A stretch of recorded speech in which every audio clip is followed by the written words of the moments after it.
23-24ನೇ ಮಂಜುನಾಥ್ ಅಂತ ಸರ್ 23-24ನೇ ರಾತ್ರಿ ಸುಮಾರು 2 ಗಂಟೆ 30 ನಿಮಿಷ ಸಮಯದಲ್ಲಿ ಒಂದು ಶಬ್ದ ಬಂತು. ಆ ಶಬ್ದನ ಕೇಳಿ ಇನ್ನೊಂದು 15-20 ಸೆಕೆಂಡ್ಗೆ ಮತ್ತೊಂದು ಸಾರಿ ಅದೇ ಶಬ್ದ ಬಂತು. ಆವಾಗ ನಾನು ಆಚೆ ಬಂದು ನೋಡಿದ್ರೆ ಕಿಟಕಿನಲ್ಲಿ BMW ಕಾರು ಮುಂಭಾಗದ ಬಾನೆಟ್ ಮೇಲೆ ಎಡಭಾಗದಲ್ಲಿ ಬೆಂಕಿ ಕಾಣಿಸ್ತು. ಅವಾಗ ಮನೆಯವ್ರನ್ನೆಲ್ಲ ಎಬ್ಬರಿಸಿ ಹಿಂದೆ ಬಾಗಿಲು ತೆಗೆಸಿ ಹಿಂದೆ ಬಾಗಿಲಿಂದ ಆಚೆ ಕಳಿಸಿ ನಾನು ಸ್ವಲ್ಪ ಆಮೇಲೆ ಫೈರ್ನವ್ರಿಗೆ ಪೊಲೀಸ್ನವ್ರಿಗೆ ಎಲ್ಲ ಮೆಸೇಜ್ ಕಳಿಸಿದ್ವಿ.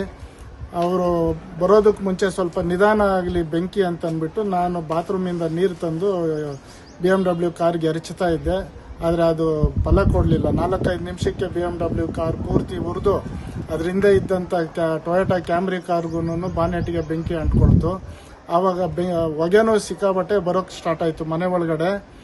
ಆಗ ನಾನು ಇನ್ನು ಸಫೋಕೇಟ್ ಆಗ್ತೀನಿ ಇಲ್ಲಿದ್ರೆ ಅಂತ ಅಂದ್ಬಿಟ್ಟು ಹಿಂದೆ ಹೋಗಿ ಅದಕ್ಕಿಂತ ಸ್ವಲ್ಪ ದೂರದಲ್ಲಿ ಫೋರ್ಡ್ ಎಂಡಿವರ್ ಕಾರ್ ಇತ್ತು, ಅದನ್ನು ಎತ್ತಿ ಆಚೆ ಬಿಟ್ಟು ನಾನು ಒಳಗೆ ಬರಲಿಲ್ಲ.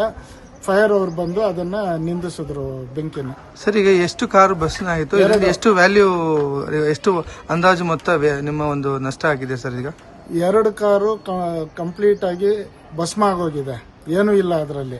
BMW 530D ಆಮೇಲೆ ಟೊಯೋಟಾ ಕ್ಯಾಮ್ರಿ ಹೈಬ್ರಿಡ್ ಈ 2 ಕಾರು. ಆಮೇಲೆ ಅದು ಕಾರ್ ನಿಲ್ಸೋದಕ್ಕೆ ಶೆಲ್ಟರ್ ಹಾಕಿದ್ದೆ, ಆ ಶೆಲ್ಟರು ಬಿದ್ದೋಗಿದೆ. ಮನೆಯಲ್ಲಿ ಪೂರ್ತಿ ಹೊಗೆ ತುಂಬಿಕೊಂಡು ಒಂದು ಸೂಜಿ ಚುಚ್ಚೋ ಅಷ್ಟು ಕೂಡ ಜಾಗ ಇಲ್ಲ ಮನೆ ಗೋಡೆಗಳಲ್ಲಿ, ಅಷ್ಟು ಹೊಗೆ ತುಂಬಿದೆ.